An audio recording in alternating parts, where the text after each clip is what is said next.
जुड़वा बच्चे दो तरह के होते हैं। एक होते हैं आइडेंटिकल ट्विंस और एक होते हैं नॉन आइडेंटिकल ट्विंस। जुड़वा बच्चे कैसे बनते हैं, इस जानकारी को देने से पहले मैं आपको ये बताना चाहती हूँ कि जो फीमेल फर्टिलिटी सिस्टम है, यानी जो महिला प्रजनन प्रणाली है, उसमें श्रोणि के बीचों बीच एक बच्चेदानी या यूट्रस होता है और यूट्रस के दोनों और एक एक फॉलोपियन ट्यूब होती है और दोनों के आखिरी में एक अंडाशय होता है जिसे हम ओवरी कहते हैं। अब होता क्या है, हर महिला महीने में दोनों की ओवरीज में से एक ओवरी एक अंडा तैयार यानी एक एग तैयार करती है जो फॉलोपियन ट्यूब में प्रवेश करता है और अगर इसका यहाँ मेल शुक्राणु से हो जाता है तो फर्टिलाइजेशन हो जाता है और अगर शुक्राणु से फर्टिलाइजेशन नहीं होता है तो अंडा जो है वो बच्चेदानी में आता है और महिला को पीरियड्स यानी माहवारी स्टार्ट हो जाती है। अब इस वीडियो के माध्यम से आप देख सकते हैं कि आइडेंटिकल जुड़वा बच्चे कैसे बनते हैं। सबसे पहले आप इस वीडियो में देख सकते हैं कि जो अंडे की थैली होती है उसमें से एक अंडा तैयार होकर अंडाशय में से निकल जाता है। सेक्स या क्वेश्चन के समय जो पुरुष के शुक्राणु होते हैं वो तेज़ी से तैरते हुए बच्चेदानी के मुंह से गुजरकर बच्चेदानी में प्रवेश करते हैं और वहां से फॉलोपियन ट्यूब में प्रवेश करते हैं।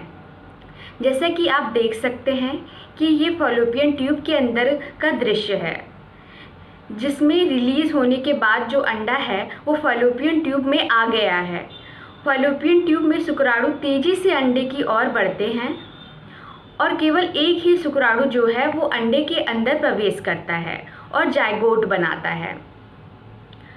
कुछ समय में जाइगोट जो है वो दो हिस्सों में बंट जाता है और इस तरह से दो भ्रूण तैयार हो जाते हैं और दोनों ही भ्रूण जो हैं उनमें कुछ विकास भी होता है और ये फॉलोपियन ट्यूब से बाहर निकलकर बच्चेदानी की परत पर चिपक जाता है। धीरे धीरे दो बच्चों का विकास होना आरंभ हो जाता है। तो देख लिया आपने कि आइडेंटिकल जुड़वा बच्चे कैसे बनते हैं। अब इस वीडियो में देखिए कि नॉन आइडेंटिकल कैसे बनते हैं।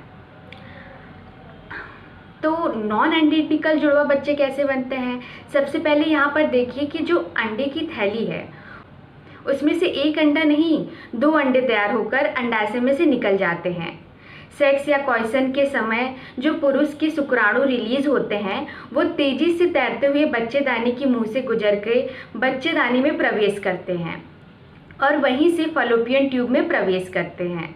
यहाँ आप देखिए कि दो अंडाशय इकट्ठे अंडाशय में से निकले थे, वो दोनों ही अंडे फॉलोपियन ट्यूब में आ गए हैं। फॉलोपियन ट्यूब में शुक्राणु तेजी से अंडे की ओर बढ़ते हैं और दोनों ही तैयार अंडों का मेल एक एक शुक्राणु से हो जाता है। तो इस तरह एक नए जाइगोट बनते हैं। इन जाइगोट में कुछ परिवर्तन आता है और आगे जाके दो भ्रूण तैयार हो जाते हैं। अब ये जो भ्रूण हैं इनमें कुछ परिवर्तन भी होता है। फॉलोपियन ट्यूब से बाहर निकल के बच्चेदानी की परत पर चिपक जाते हैं और धीरे धीरे दो बच्चों का विकास होना आरंभ हो जाता है। अभी आपने देखा कि जुड़वा बच्चे कैसे बनते हैं। अब मैं आपको एक और दिलचस्प बात बताऊंगी कि क्योंकि जो आइडेंटिकल ट्विंस हैं उनमें जो एक ही जो जाइगोट होता है वही टूट के दो भ्रूण बनाता है, इसलिए दोनों ही बच्चों का जो सेक्स है वो सेम होना चाहिए। यानी अगर आपके आइडेंटिकल ट्विंस हैं तो वह या तो लड़के होंगे या लड़कियां और दोनों का शक्ल जो है वो आप देखेंगे बहुत मिलती जुलती होगी। दूसरी ओर जो नॉन आइडेंटिकल ट्विंस हैं इनमें जो शुक्राणु दो अंडों के साथ मेल करते हैं, दो एग के साथ मेल करते हैं, वो दो भ्रूण तैयार करते हैं।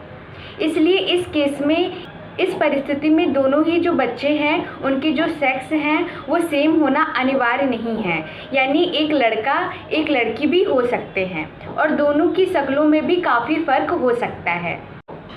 इस वीडियो को देखते देखते कई लोगों के मन में ये सवाल आ रहा होगा कि जुड़वा बच्चे होते क्यों हैं। आइडेंटिकल ट्विंस जो होते हैं उनके ऊपर कोई ऐसा कारण नहीं मिला है। मेडिकल रिसर्च ने बहुत ज़्यादा कोशिश करी है पर कोई ठोस कारण अभी तक नहीं मिला है। जो नॉन आइडेंटिकल ट्विंस हैं उनके कुछ कारण होते हैं, जैसे कि महिला 30 से 40 साल के बीच में प्रेग्नेंट होती है, देखा गया है, तो उनमें जो जुड़वा बच्चे पैदा होने के जो चांसेस होते हैं वो ज़्यादा होते हैं। इसके अलावा दुनिया में कुछ ऐसे समूह या जाति हैं जिसमें भी जुड़वा बच्चे ज़्यादा होते हैं, यानी कि जैसे अफ्रीका के लोगों में जुड़वा बच्चे ज़्यादा पाए जाते हैं। एक और बहुत ज़रूरी बात है कि कई बार ही ऐसा होता है कि कुछ महिलाओं के प्रेगनेंसी होने में दिक्कत होती है और फिर आप इस फर्टिलिटी सेंटर में जाकर सलाह लेते हैं और IVF यानी टेस्ट ट्यूब की जो प्रक्रिया होती है वो करवाते हैं। तो देखा गया है कि कई बारी IVF यानी टेस्ट ट्यूब होने के बाद भी माँ में जुड़वा बच्चे हो जाते हैं। जुड़वा बच्चों से संबंधित एक खास बात बतानी है, वो ये है कि जो जुड़वा बच्चे होते हैं वो माँ के गर्भाशय में साथ साथ रहते हैं, वहाँ से उनका संबंध होता ही है।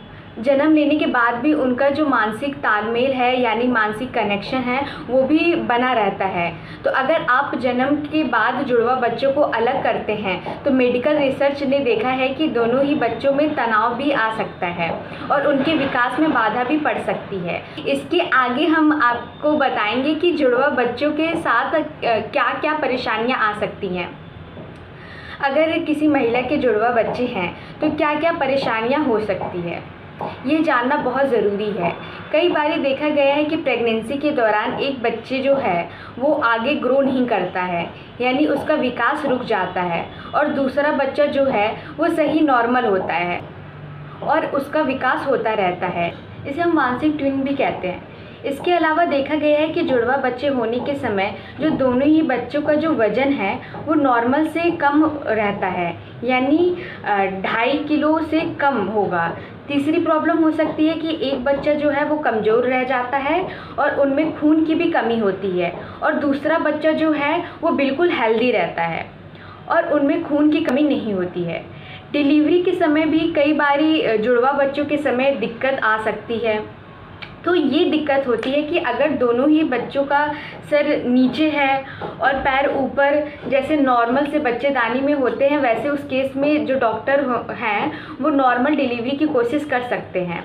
बट अगर एक बच्चे का सिर नीचे है और दूसरे बच्चे का सिर ऊपर है तो इस समय नॉर्मल डिलीवरी करने में कुछ दिक्कत आ सकती है, और तब डॉक्टर जो है वो आपको C सेक्शन की सलाह देते हैं। तो अगर जुड़वा बच्चे होते हैं तो कभी कभी ऐसी दिक्कतें भी आ जाती हैं। तो ये था मेरा वीडियो।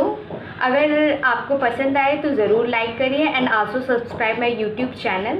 अगर आपको कोई भी क्वेश्चन होता है तो आप कमेंट बॉक्स में मुझसे पूछ सकते हैं। धन्यवाद।